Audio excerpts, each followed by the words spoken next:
Hello, my name is Callum Howard, and I am the co-presenter of the NUA Student Union Society Popcorn Pod.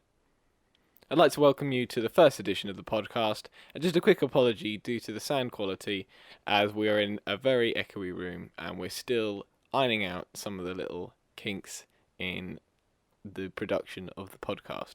But I hope this doesn't take away from your enjoyment, so sit back, relax, and enjoy the dulcet tones of Popcorn Pod. The Popcorn Pod. Good morning, good afternoon, and good evening to you. This is the NUA Student Union Popcorn Pod Society, coming completely pre-recorded. Podcorn's way better. Well, you can debate about the title however much you want. Coming live? No, we're not coming completely pre-recorded to you from GU 102. My name is Callum Howard, and joining me today on our maiden voyage is a man best known for his roles as Warwick. Have you got this scripted? Yeah. I was on the train on my way into uni this morning, and I was like, oh, I've got to script my intro because I can't do this on the right. So, joining me today on our maiden voyage is a man best known for his roles as Warwick Davies' stunt double in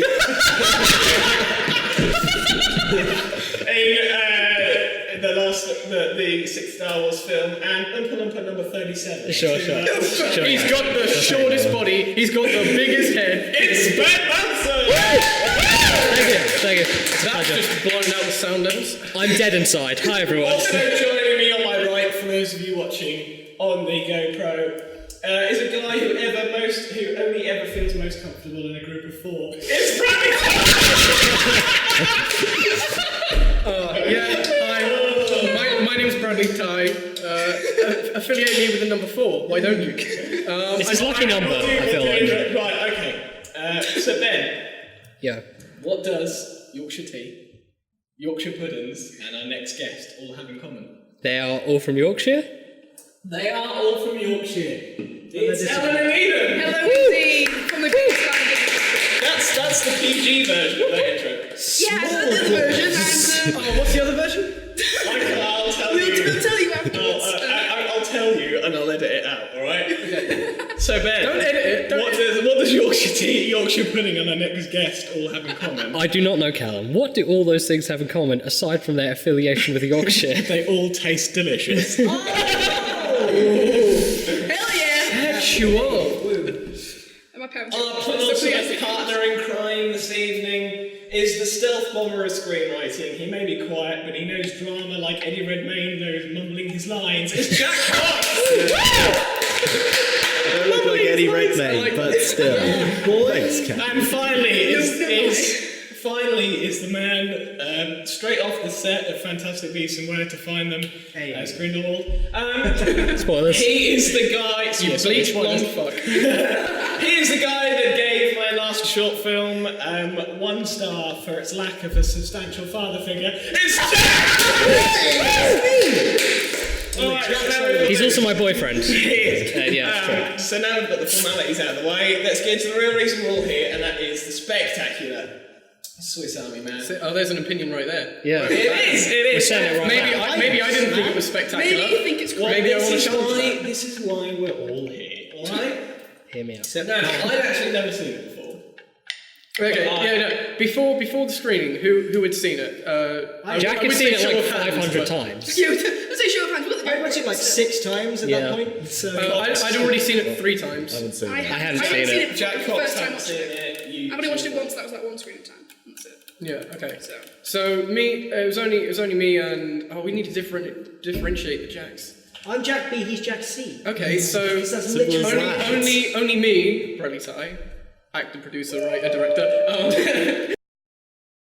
Yeah, so only me and Jack B had seen the film prior to the screening. So, I really enjoyed it. I thought it was a lovely film. It was like refreshingly different. yeah. You know, like in a Hollywood like laced with superhero films at the moment. It's one of those films where you watch it and you're genuinely shocked it exists. It's just like, who Yeah. gave money to this movie? It's not the most shocking thing, but I mean, It's not Hollywood. It must have been very hard to pitch. Just like, I have a movie idea. So hypothetically, there's this corpse and it farts and there's a I mean, it's not the boner. most Does There is going to be lots of spoilers in this. I feel like we should Oh, yeah, put that yeah, out just there. Disclaimer, if you haven't watched the film, you should watch the film before listening to Yeah, this. we're going to go into like great details. So if you, You should also get very drunk. You should. Yes. You can Yeah, find no, it like, on it's not- putlocker.com.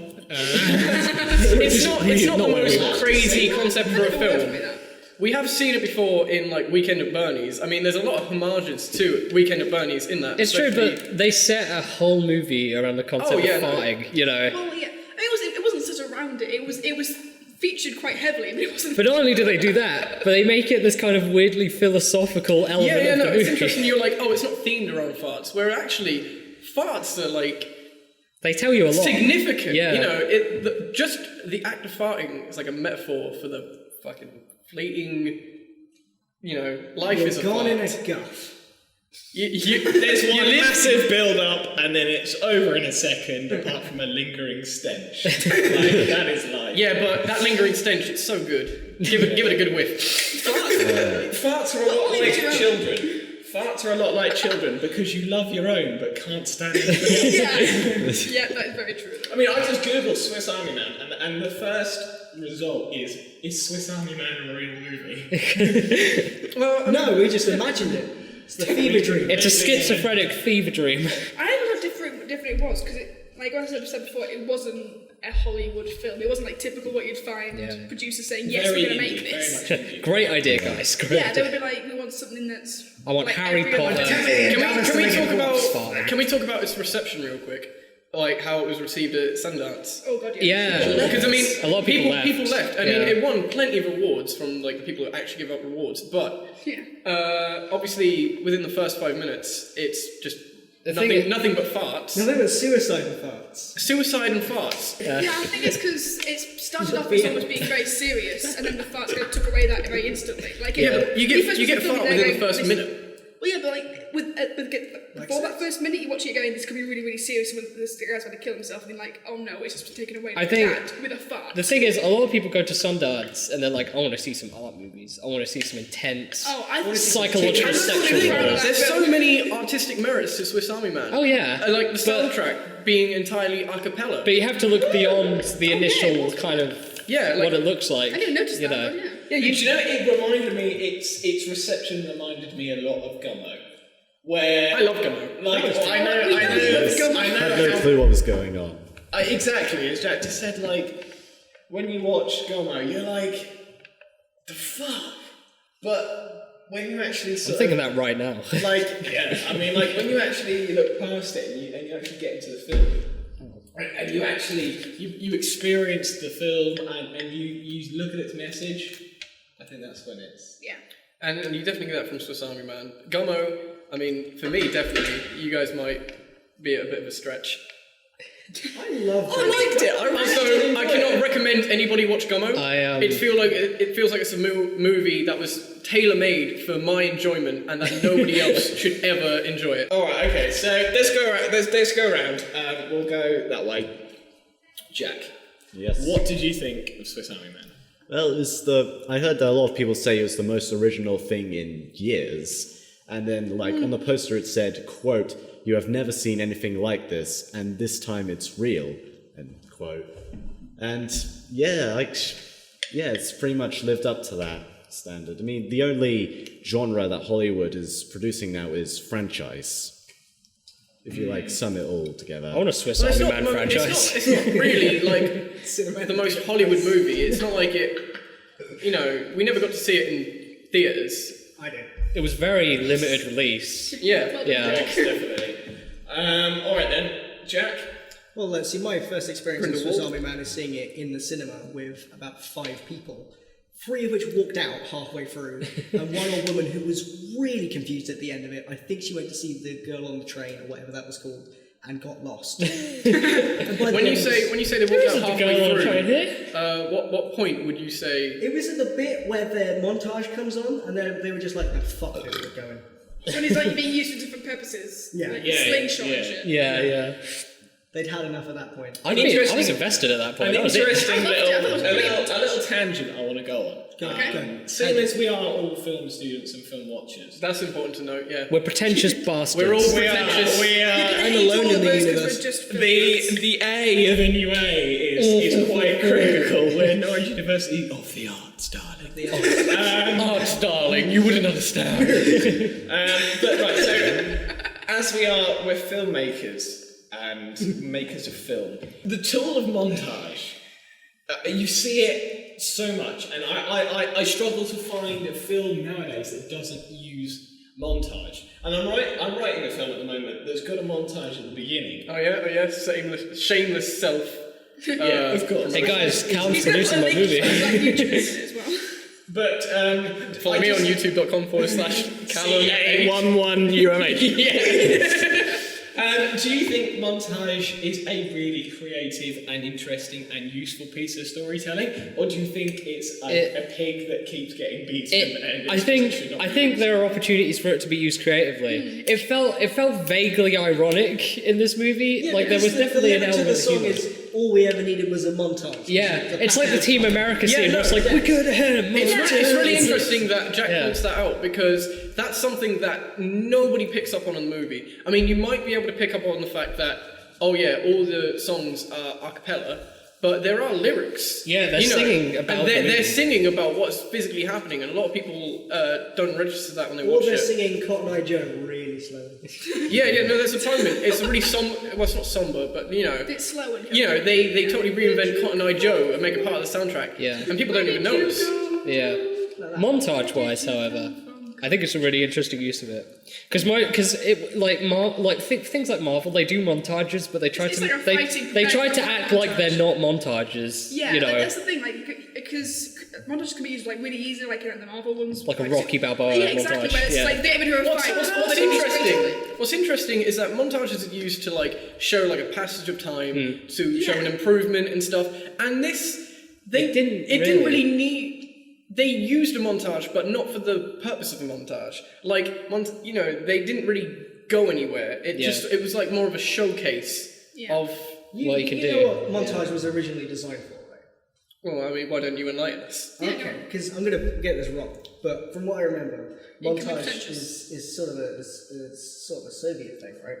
Okay. What? Like the Kuleshov effect. The Kuleshov effect. Yeah. So you cut two images together, it's using like propaganda to like elicit okay. reactions. Oh, you so can if see, you like, show Kim like a Jong-il smile, kind of montage. I like, get what you yeah, mean. that baby's good. If you show a baby and then someone vomiting violently, you think, fucking baby. But it has to be the exact same shot with like something juxtaposed with Yeah. it. It makes you. It's Talks like about if you it. guys see Yeah. the Korean army propaganda from like literally like this decade. It's literally like a montage. Yeah, of you just cut they're jumping these through images fire, cut they're together. It's saving like babies. Kim It's Jong just- Un riding a unicorn. He's fully directed it. It's done really badly as well. So he's fully directed it. It's just like I think they should kidnap. I think they should kidnap the director. Do you of this remember that movie. claim that Kim Jong? It was like Kim Jong Il or Kim Jong Un. He beat an 18-hole golf course in 12 strokes. That I that believe is that. BS. I said that. He did it in one. Alright then, right, so Eleanor, opinions of Swiss Army Man. I quite liked it. It had a lovely balance between it being a comedy and being quite a dramatic film. Because at the beginning you think it's quite a serious. Where are you going? Okay. Jack's gone over to the other side of the room to open his sandwich, but we can still hear him opening his sandwich on Yeah, the it's podcast. echoey room. So yeah, the film had like a lovely balance between like drama and comedy, where it started off as if thanks. It started off with like being like you thought it could be really serious because you see the dude about to hang himself and you suddenly go, they're all trying to distract me. It's not fun.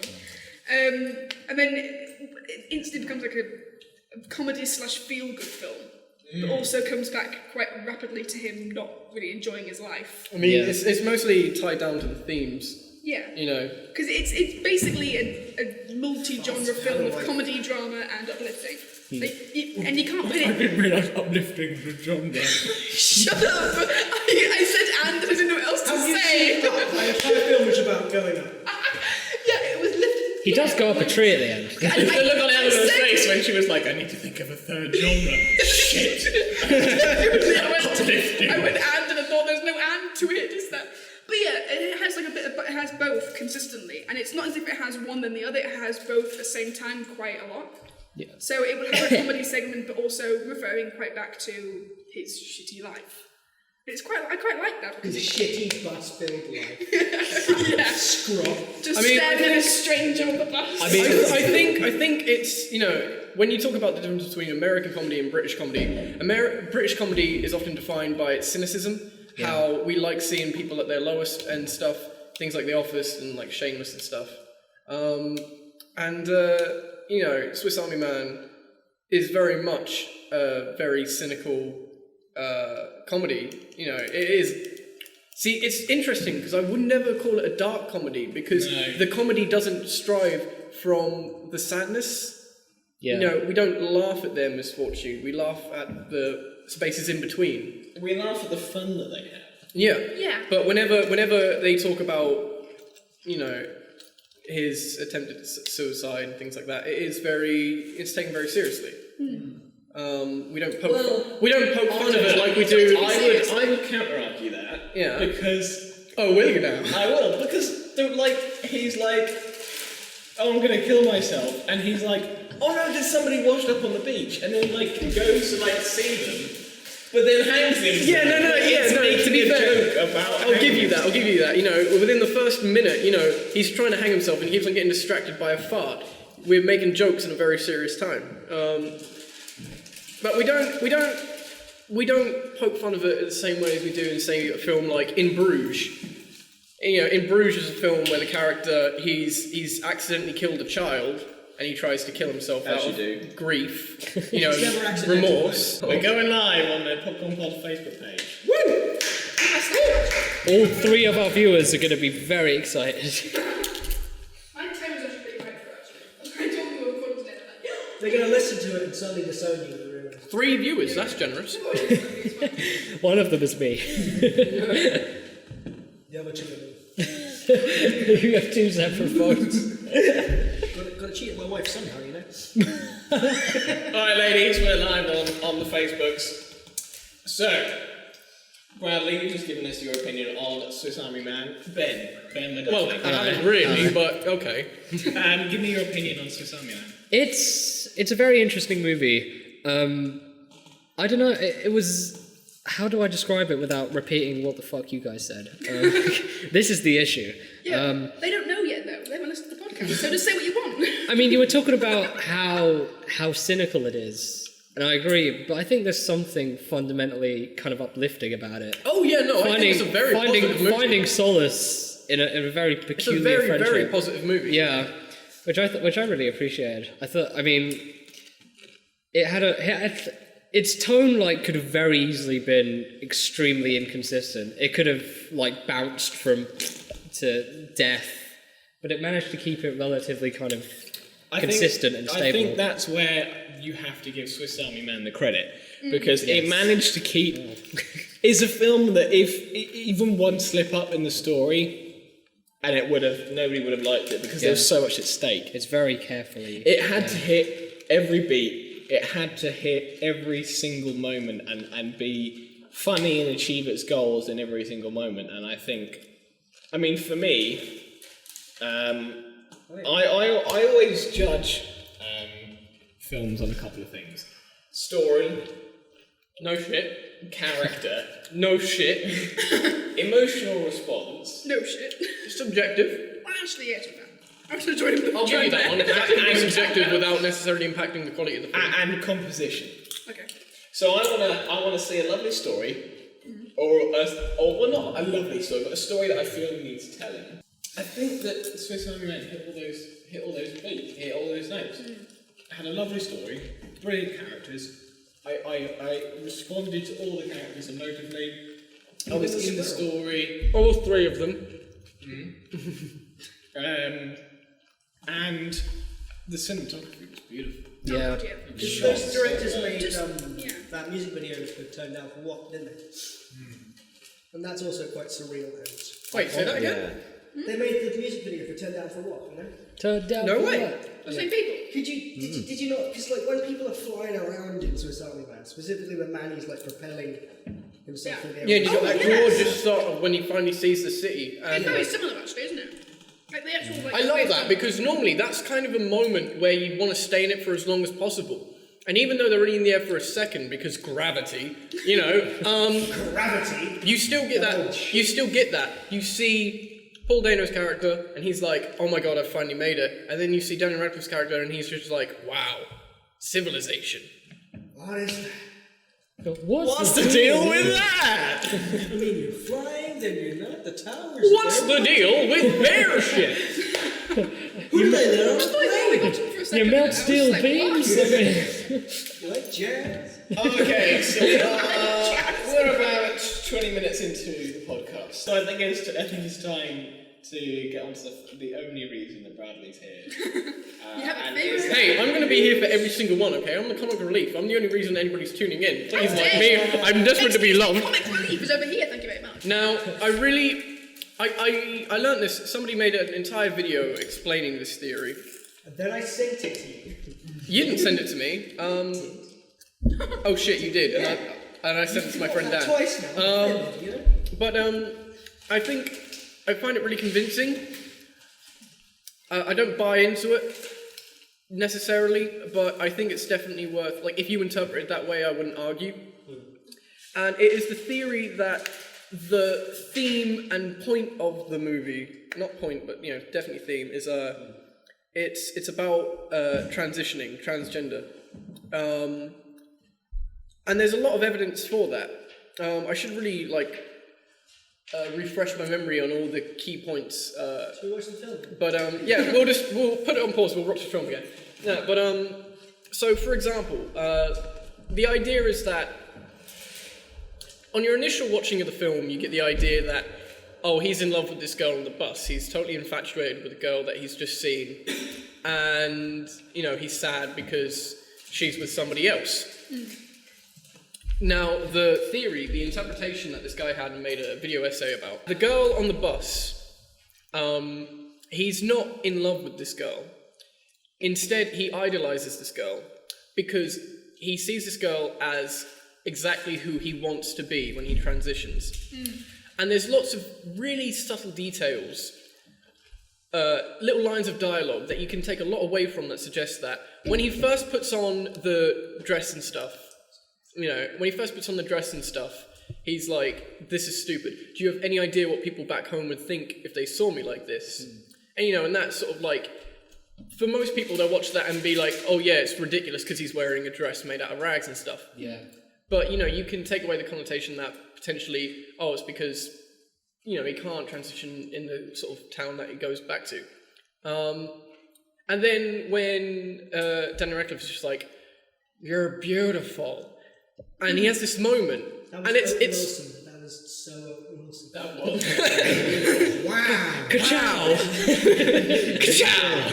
But you know, like there's this really weird moment where it's sort of played off for comic relief. But if you look at it, if you pay it like a lot of significance, he's like, "Wow, you're beautiful," and he's like, "Really, you think so?" You know? Yeah, And he's he's really flattered by that fact, which you think is like kind of comical. Oh, he's in drag and he's flattered by it. But you know, that could, for somebody who's transitioning, that could be really important. Yeah.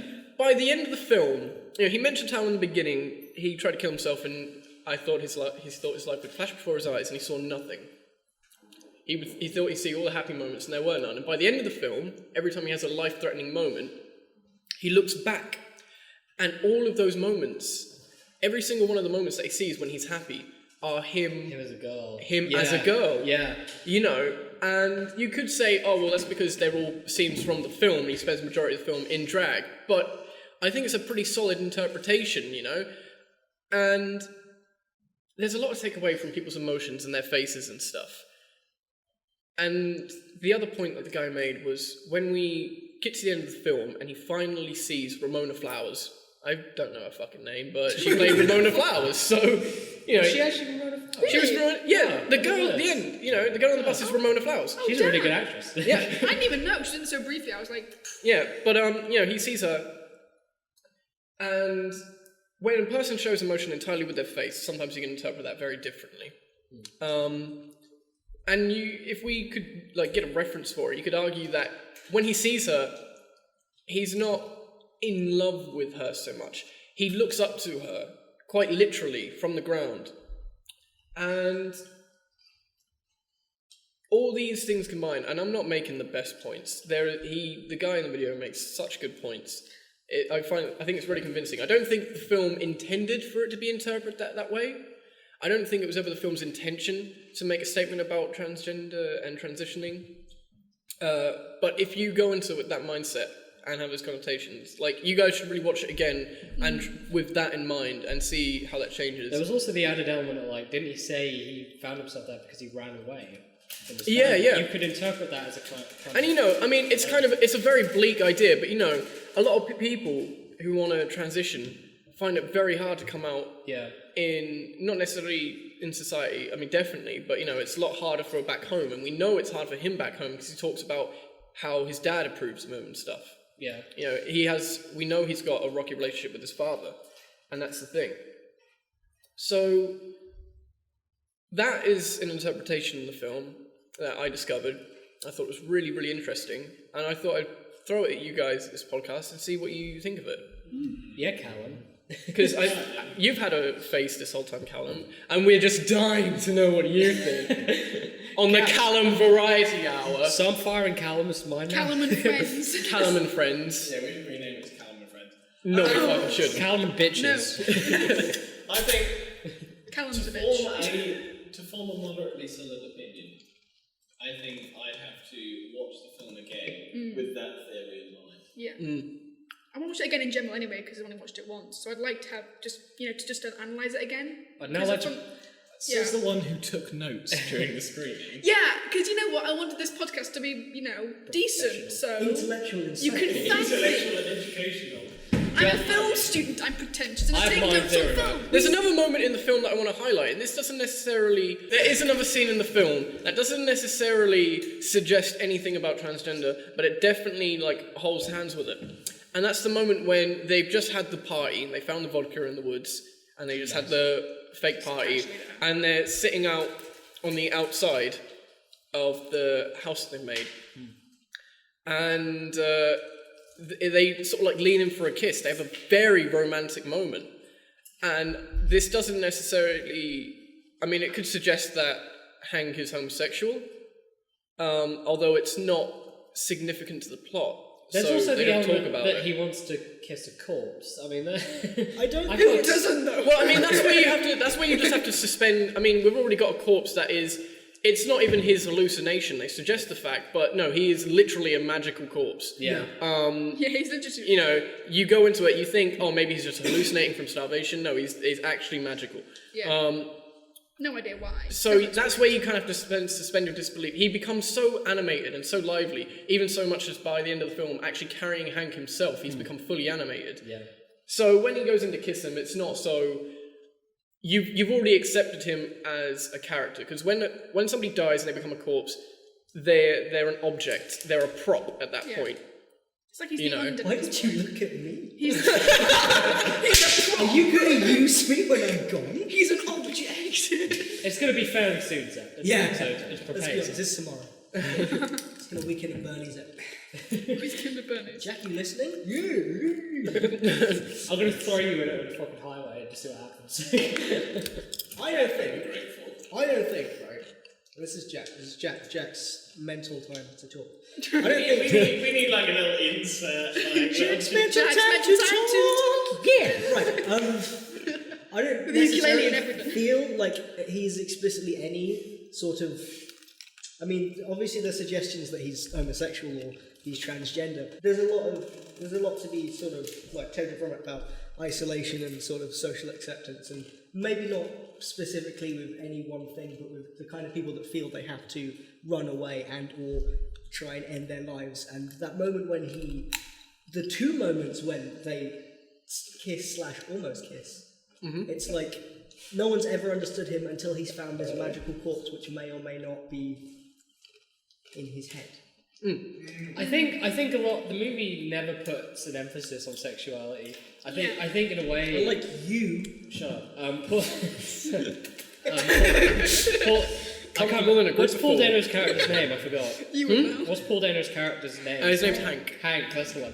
I think he's almost a blank slate because I think if anyone went in the woods for that long, I think sexuality would be irrelevant. It's more about companionship. It's you also know. like how Daniel Radcliffe's character is again like a blank slate. Like the amount of He things definitely has opinions, when he has to be explained like these things are weird, he doesn't get why. So he doesn't get like how homosexuality Yeah, he's is weird, or childlike just because of guilt. almost. Yeah. Like, it explains the That's one of the innocence. things I loved about the film is that normally when you have a character who doesn't know anything, you treat them like a child. They learn things the same way a child does. But Manny's character doesn't do that. Manny, He does ask it like a child, really. he doesn't learn like a child learns. He learns in a totally unique way Yeah. where, he knows innocent. words, he's coherent. He just doesn't know what they mean. Yeah. And so normally in the same way I'd ask you what sociopathy is. I look at you and that's the word that comes to mind. To be fair, I've got a story to tell you later. So, Saddle up, but he boys. asks that about really mundane things. What is poop? What is life? Things like that. Life is. It's the innocence that he has. What is sex? I want to have sex. Yeah, exactly. When he gets the Well, boner, it's that's like, the what thing is this I think boner? about Like, what your the hell is this? Remember when you put It's that the fork in chaos, my... guys. We started the podcast. Remember when you... Wait, That kind of sex... Wait, is that when we started? Yeah. Literally, it's gonna start with you going. So I think what was really interesting about that whole People are gonna the start. whole aspect of Manny having to learn about life and humans is that when you you sit and you watch that and Hank's explaining to Manny about what these different things are, That is poop. it makes you realise how ridiculous and extravagant some things are. Like explaining sex and a boner to someone, and explaining poop to someone. Explaining why that doesn't know what farts it is. aren't No, acceptable. here's also... This is another point about the transgender theory, is when he lies down with Manny, and Manny sees the Sports Illustrated, he sees all the boobies, Nice. and Hank tries to arouse him with a story. Now, normally, you'd have some kind of sexual story. You'd have a sexual scenario, about being seduced or whatever. But he doesn't do that. Hank doesn't do that. Instead, Hank, in order to incite a sexual response, he talks about things like how maybe one day you'd go to the movies with her, and you sit down and you have dinner and you'd wake up in the morning and she'd be lying next to you. He paints these very, very romantic pictures. Yeah. Now, that doesn't necessarily coordinate with him being potentially wanting to transition, but when it goes hand in hand with that idea, they support each other very well. I think the thing with the explanations is it's kind of stripping down society and culture and everything kind of down to its bare self. It's the same. Like B-movie. Yeah, like B-movie. It's. Do you I like think- jazz? And in a way, I think. It took us 36 It's- minutes to make a beat. Yeah. We did well, guys. We did well. But I think that's sort of emphasised by them being in the forest trying to survive because it kind of strips you down to the basis. Yeah, because it kind of strips you down to. How long till we are number one? How long till that? It strips you down to kind of the basis human element, and it's kind of building your way back up. It's like when people come out of the wild after years and they have to find themselves again because they don't quite know how society functions. That's what we found you, isn't it? Yeah, exactly. In the woods, I think in the it all boils cold. down to, I think if we had to sort of define it, what holds the secret to the meaning and any interpretations of the film, and Bradley will get this, as a fellow thespian, Oh, will I? Bradley will get this. Yes, Dad. Shut up. What happens before the film is what holds all the secrets. Stanislavski's before time. And Nice. I don't know shit about this. Okay. So Says the actor. Stanislavski's before time was what is given to you. So you have script time, which is what the script tells you. But before time is what's happened before the script to the characters that then informs all their choices and decisions within the script. Yeah. So for a biopical thing, before time is fairly easy because you can research it. But for something fictional like this, no non-fiction, Yeah. like this. No, this is fiction. Yeah, this sorry. is fiction. For something fictional like this, You dumb fuck. It's actually the story of Based Jack's on real life. stories. Daniel Radcliffe is actually a corpse and he's floating across the ocean farting. That's what he's doing. I think Things went down after Harry Potter. I'm actually going to make a point about that later, so hold on to that, Tom. It's my theory that it's a sequel to Harry Potter. So the before time is what holds all the secrets, because what happened before this film holds all the answers. Like, what happened to him? Why did he do all these things? Why is he on And the island? that's why I think it's such a great film to be open for interpretation, because It's ambiguous. Isn't we it? know that he ran away, and we know that he ran away because he's very, very sad. And we know he's infatuated with a girl, but it doesn't ever suggest that those two things are connected. We know he's got an unhealthy relationship with his father. We know he's infatuated with the girl on the bus. Yeah. But other than that, we've got no real suggestion of why he ran away. It even says, Manny asks him, why did you run away? And he doesn't even allude to anything. He just straight up goes, that's not important, Yeah. And it isn't really important. No, I think the film's a template that you can apply anything to Yeah. to help make sense of the situation. If I found a corpse in the woods, I'd Ration follow like this movie. necrophile. I'd fart I it. would run. I'd fart it across a river. First thing I would do is go like, where's the killer? Like, I'd be like, oh wait, it's me. Never oh mind. yes, Oh. I in fact killed this person. Alright then, the next point I want to make Okay. is let's have a look at Daniel Radcliffe's filmography. Okay. Harry Potter. Okay. Neo-Nazi film. I Okay, haven't guys. seen that yet. But while you're looking it up on IMDb, I have a theory. Okay, so Harry Potter defeats Voldemort. Okay. Okay. Are you saying that the dead guy is Spoilers. actually He Harry breaks the Elder Wand. He throws it away.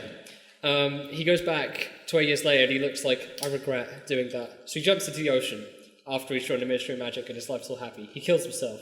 He washes up on a beach. Movie. Okay. Alright, so Explain the cursed child then, I dare you. No. Not a movie. Not happening. right, so 2011 he did Deathly Hallows Part 2. I went to the premiere. Shit. 2012 he did The Woman in Black. I haven't seen She enjoyed it. He then did 3 films that I haven't watched. What films? Kill Your Darlings, Horns, and Kill Your Darlings is a fantastic Horns. film Yeah, about apparently it's amazing. wartime homosexuality. Horns is really good up until the ending because the book's ending is way better. No, Horns is fucking great. Yeah, it haven't is, seen but I it. prefer the He film. had a The small book ending. cameo in Trainwreck, which was as the title. Yeah, it's suggests, self-explanatory. Trainwreck. Yeah. He was in, Trainwreck was a really nice comedy. he was in Victor Frankenstein. Igor. Oh, yeah. Victor Frankenstein. I didn't see it. I haven't seen that. He was in Now You See Me 2, Uh-huh. Apparently he's quite good in that, actually. then Imperium, and Yeah. then Swiss Army Man. So, do you think he has broken the mould of the boy wizard? Do we now see him as, say, Oh, yeah. a Johnny Depp Yeah, yeah. character where He's he's the- more than one character? He's getting out of it. The I think it's, movie that I did think that it's for always me- going to be there. Alright, Jack, go. No, I don't know. I don't really. I mean, actresses like Carrie Fisher know that they're always going to be known as Princess Leia for like forever. And it's. I mean, the same could be said for Daniel Radcliffe. No, I Yes, want Actually, no, I to throw disagree with I want to throw somebody at you to challenge that. Will Smith. Now, Will Smith is always going to be Will Smith, as in Fresh Prince of Bel-Air Yeah. Will Smith. Yeah. But he's broken the mold. He broke Yeah. the mold quite quickly. Yeah, the point is about that. The point is about that is that Yeah. now those fandoms with Suicide Daniel Squad. Radcliffe and with Will Smith is that that's where they came from. Guys, it's known, those fandoms are known as where they came from. So they'll be always known as that, but they'll be also known as actors in their own right. But that's where they came from. Yeah. I think the They've movie. forgotten about that, but I think. it's still. I think Kill Your Darlings was like you said, it came very shortly after the Deathly Hallows. So that was the first time we got to really see Daniel Radcliffe in a different role. So it was very difficult to I ingest. disagree. He did that People play thought it where was he was Draco and naked. Harry getting He did that play when he was naked with the horse as well. Oh yeah. Because let's look at, right, so I was going to make a point. Rupert Grint, right? Shut up. Damn it. Rupert Grint has not done a lot. Yeah, but he's chosen to do that. He Rupert bought an Grint ice does cream. not Yeah, he want- tries to have an ice cream chocolate. Do you know what the best thing that I'm not saying this is like critically acclaimed, but like personally the best thing that Rupert Grint has done since Thunderpants. No, that was pre-Harry Potter. It was. Post-Harry Potter, 2014's Postman Pat the movie. Oh my god! My He bad. was in that, wasn't he? I forgot he was in that. He was in No, but I knew. he was in I haven't seen it, but I know he was in it. But 'cause I no, saw to the talk trailer. about Daniel Radcliffe and how he broke the mold, I think the movie that really done it, at least for me, was Horns. yeah, Horns. Because Horns truly is such a magnificent film. It's completely the opposite of the like Harry Potter as a character Oh yeah, as well. and he's so fucking sexy. Oh, He he's is, so yeah. sexy in that film. Fun fact: he was my first celebrity crush, Daniel Radcliffe. Yeah, but I would not fuck Harry Potter. I would fuck the shit out of Ig Daniel Parish. Radcliffe. Ig Parish, Yes. I would fuck the shit out of him. My first. Let it go on record on this maiden voyage of our podcast that I, Bradley Waintyne, We should all would tweet him fuck and the say that shit Bradley is out of Daniel Radcliffe in Horns. Are you holding Horns? My first With the celebrity whole crush tactic. was the mermaid from The Little Mermaid. Oh. She's animated at 14! Yeah, she's 14, dude. What? Yeah, she's 14. It's fine, you were young, it's loud. But my anime says that she's a 1,000-year-old demigod cat, so... Well, there you go, you're fine. Also, because people have a thing for Nala, and she's a lion, which I think is worse than, a mermaid. Because that's beast. Yeah, but that's Disney's fault for giving her them fuck-me eyes. I did quite like Nala, I have to say. You fucking furry. I fucked Nala. And she liked it. I'm gonna have to do a lot of editing We on are this. representing the university in a brilliant A lot of fiction. beeping. Anyway. Alright then, so. Back to Swiss I think, Army Man. well, just to say, I think with Daniel Radcliffe, fucking Doritos, Jesus Christ. I think he still has the kind of attention of Harry Potter surrounding it. I think it's too soon to It's say never he's gonna go. completely broken the mold of It's it. never gonna go. It's I think it's he's like definitely, Harry he's diversified and he's proved himself as an actor, but I don't know if he's ever going to completely, everyone's Yeah. going to be like, that's Harry Potter. It's like with You know the what I Princess mean? Leia thing, like Carrie Fisher. Like, she's done other stuff as well, Yeah. but she's 'Cause- always been known as Princess Leia. Because you were talking about Fresh Prince. Fresh Prince isn't kind of a cultural landmark in the same way that Harry Potter is. Oh, I think you'll find that it is. I think. I don't know. Yeah. It's one of the greatest sitcoms of all time, right? Bro, it is absolutely But amazing. No, I literally, don't bro. think it's it's a fundamental part of British culture, Harry Potter. This is the thing. Yeah, what's the you know. thing? That's because it's targeted towards British people. Like it's whereas on Princess Bel-Air the is same not level as like targeted towards Sherlock British white Holmes people. now, you know. Will Smith is my waifu, and Fresh Prince of Bel-Air is the best anime. Whoa! Someone's getting some messages. Yeah, Alright, keep DMs. it on the subject of breaking the mold. What actor do you think will never ever live a character down? Mark Hamill. Mark Hamill, yeah. Skywalker, Well, he's the Joker as well. Yeah, but He's well known as the Joker. No, I've got a good one for that, and it's still Star Wars. Harrison Ford. Yeah, exactly. Indiana Jones and Han Solo. Yeah. Now, He's never. don't tell me a film that Harrison Ford's been in. Give me a character. I can't. Harrison Ford He's plays been Harrison that Ford. recent one, wasn't it? Like, That was where he crashed the plane when it's real life. What's that film about Emily? like everything else is Wait, guys, hold on. Oh, What was that, Jack? Well, he played Emily's wife in that film about Adeline or something. Or Oh yeah, Adeline? The Age of The Adeline. thing is that everything else he's No, played that has was not been different. as key as Indiana Jones and Han Solo. Everything else has been kind of like, it's been okay. Well, those two characters have been so key that he can never let them down. I mean, I think we can all agree his best performances in Kingdom of the Crystal Stone. I think another one as well is What was that? James Earl enunciate on Jones. James Earl Jones, who does Darth Vader's voice, he's just known as Darth Vader's voice. No, he's also Mufasa. Mufasa. Yeah, but Darth Vader's voice. Mufasa. I look at the cards and I see Mufasa, and he's like, "Fuck you, Ben." And I'm like, oh. He was a Big Bang Theory, actually. I also look up at the sky and I see Will Smith, and he's looking down at me like, "Go, my child." But actually, I think the one person that's going to have to live it like more is the dude who plays Carlton. Like he's Oh, yeah. he's done nothing else. I mean, no, that He's done is nothing a else. famous story. The producer said to Will Smith, call yourself Will Smith because you're you're going to be known always- that yeah. for the rest of your Alfonso life. said it, as in Carlton actually said it to him, not the producer. It was actually Alfonso. Well, no, Who's the actor from One Foot in the Grave? One foot in the grave. What that one? Yeah. No, it's I don't believe yeah, it. because there was That's like a an good entire show. Father Ted episode based around the fact he can't escape that catchphrase. Yeah. Yeah, but the thing Anyone is, who's in though, a major sitcom. but he was in basically Merlin, is. though, Yeah, and he was good in Merlin. but I think anyone who's in like a major sitcom that's full of catchphrases and funny wigs and glasses they're doomed to be seen as that character for the rest. I don't think that's ever going to break because, you know, if you become an iconic character like that, you will always be that iconic character. What about And that's not who played Frodo in Lord of the Rings? Elijah Wood. He's never going to Actually, he gets mistaken with Daniel 100%. Radcliffe. He has Dirk something. Gently. Have you seen Dirk Gently? I haven't seen it yet, no. That's Alright, hang on, Edge. Got another one. Sean Connery. Oh, I mean, he's just known for playing Sean Connery. He Like, he just starts dies. swimming with an open That's his heart. thing. What a I mean, he was gentleman. in Game of Thrones, he was in Lord of the Rings. No, Sean Connery, not Sean Bean. Oh, Sean Bean! well done. Well, Sean Connery, he's also just known for being Sean Connery. I mean, he's James Bond. Yeah. To be fair, he's Indiana Jones' Close dad, not he's James to Bond. Sean Connery. But actually, if you want to He was in Zardos. Zardos. Zardos! The gun is good. What was the one he was in with Nick Cage?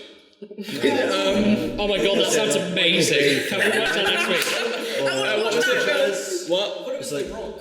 The Rock, yeah, The Rock. Oh. But actually, if you want to watch like people, if you want to have like a good place where you watch people and see who you associate with, it's X-Men. If you see Professor X, Patrick Stewart, you instantly think it's Jean-Luc Jean-Luc Picard, exactly.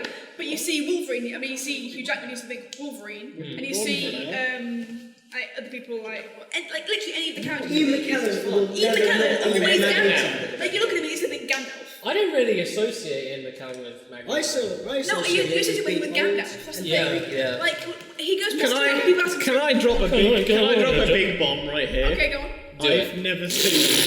I've never seen nor read Lord of the Rings. Same. High five. Come on. Eleanor's just left. Jack's coming to high five me. We will now go around and I want you to summate your Swiss Army Man experience into one sentence with a star review out of 5. Okay. Ben.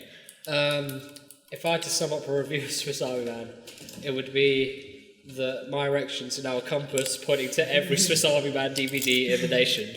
5 out of 5, 10 out of 10. Alright, Jack. Great mate, mate. No. I guess unusual at its best creature. 5 out of 5. Nice. Interesting, I like it. You do well in Empire magazine. I read a lot. Well, I've got. Have you actually got one in your bag? I had the Carrie Fisher Wait, which memorial issue of Empire with Logan on the cover. Carrie Fisher got really hairy, didn't she? Grindelwald, what do you say? That's Swiss what. Army Man. It's a giant propelled by its own farts. 10 out of 10. Right. Yeah, so like I said before, I love the balance between the comedy and the drama relevance. I'm being really serious about this now, actually. nice. It was an uplifting film for me anyway. I have to keep laughing now. Yeah, I liked it. 10 out of 10. Nice. I liked it. We're not very film criticky if we're going 10 out of 10 for all of them. It's episode 1. Well, that was one of the things I was going to say. 9.73. See, that was one of the things I was going to say in the very beginning was we are all very biased. We need someone who hates this film. Yeah. We Look at should. the old woman I was with when we went to see it. I don't do star ratings. I think they're So hipster. garbage. Indie shit. I give this 5 truffles out of 5. No, 5 puffles out of 5. I give it I give it 7 Honda Civics out of a total of 20 Porsches. Porsche 20 ironing boards. What do you give it 4? But yeah, no, I don't do star ratings. And I haven't thought of a witty remark to say about Swiss Army Man, so I'll just say. Right then, I will summate. I thought it was utterly. No one cares, Callum. I thought it was pretentious. I thought it was lovely and refreshing and fun, and I will give it 4.5 out of 5. Nice. The only films I've given 5 out of 5 to this year, though, because I It's like 2017. Yeah, so you got yeah, You had literally 2017. 1 month. It's the 1st of February. So the films I've seen this year that I've given 5 out of 5 star are Hunt for the Wilder People, Okay. I didn't say it. Hacksaw Ridge, and Eddie the Eagle.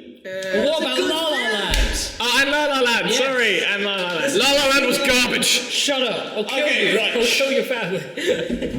City of I Stars. haven't even seen it We yet. have been copyright claimed. I still have to see it. I haven't seen it yet. City of Stars. We should all sing Whenever Day of Sun to end the podcast. Right, so we need to decide what films we're screening for next week's B-movie. Valentine's special. Oh, 50 B-movie. No, for real. We should definitely do B-movie. Right, shh. Yeah, romantic I want you film. all to think of a film, romantic film, that I have we one can watch Oh, next kill me week. now. And then we will vote on the best 3 and pitch them. 50 Shades of Grey. Leave your ideas in the comments below. Yeah, no, by all means, my email address is callum.howard. Nobody wants your fucking email, Callum. Just put him on the Facebook. My email address is callum. Is at Speedham Needham. Go check that out. is callum.howard at student.anyway.ac.uk. Send in your requests for films and we will review them. Go on, what's your Her With penis hair. by Spike Jonze. explain? Her is a gorgeous film. Is it Spike Jonze? I think it is. Yeah. Explain. It's just Jones. Jones. Oh, I can't pronounce it. It's spelled weird. It's a Spelled romantic. Jones. So it's got the Z in it and stuff, doesn't it? Talk. Oh my god, a talking baby. Let Norwick Davis speak. It's a romantic film basically about a guy who falls in love with his computer. However, it has a lot to say about the technology age, you know, how love it has been affected by social media, and it's also the perfect metaphor for long distance relationships. Hello, dear. Oh, Hello, dude, dear. Ben, thank you very much. Jack. Has to be Deadpool. Yeah! Wait, what are we saying? I didn't do this. Deadpool. Great film. All right, no, I like that. I like that suggestion. All right, Jack. I would have to go with Anomalisa. Ooh. Yeah. Films never been like. Which is an animated film about a man who sees the same man everywhere and then he doesn't. Is that summary of your life? Eleanor. Eleanor. Film for next week. Yes. Film for next week. I mean, when I think of romantic films, the first thing I think of is Love Actually. But it's, That's a good shout. But I'm not a fan of it, and it's a Christmas film. But it's still a romantic film. And yeah, you know what? Screw it. Let's go with that. All right, Bradley. The first film that comes to mind, for whatever reason, my love it kills me slowly, slowly I could die. It's a film. I doubt anyone here has seen it. It's like No, it's not. No, it's not indie. It's not pretentious. It's a Hollywood movie. It stars Michael Douglas. It's called Falling Down. Yes, I've seen that movie. Oh, all right I then. haven't seen that film. Falling Bradley's Down. It is individuality about a man who is on his way home from work to see his daughter for her birthday, and along the way he gets caught in a traffic jam, gives up, walks out of his car, and makes the commute on foot across Los Angeles on one of the hottest days of the year, and encounters all leagues of life and Didn't society. Richard Hammond do that? He did. Richard Hammond got stuck. Richard Hammond got stuck in traffic in his Porsche and left it there to go. But it's to got a his lot to say. birthday. It's got a lot to say about morals. It's got a lot to say about who we perceive as the bad guy and the good guy. Protagonist and antagonist. Things like We're that. selling a film. We just named it and then left it. Man And I think it's a really interesting watch. I think there's a lot to study on it. I think. I don't fucking know. Callum, laptop. Batman and Robin. What was it called? Joe Schumacher. It's called Falling Down. Joe Schumacher, I think. And I'm suggesting it because, I mean, we can all watch our favourite films, but I think this movie's got a lot that we can talk about if we are to take this seriously. My favourite film. It is Joel I hate Schumacher. Love Actually, but I still named it. Good. Joel Schumacher. I want to watch Deadpool to be honest, because it's Deadpool. I have so many beefs with Deadpool, you know. So, you know, I've got so many beefs with La La Land. come back next time to hear Jack I have tell beef you with why all of them, Deadpool is to be great, honest. but I also rubbish at exactly You're the same time. I think about that day.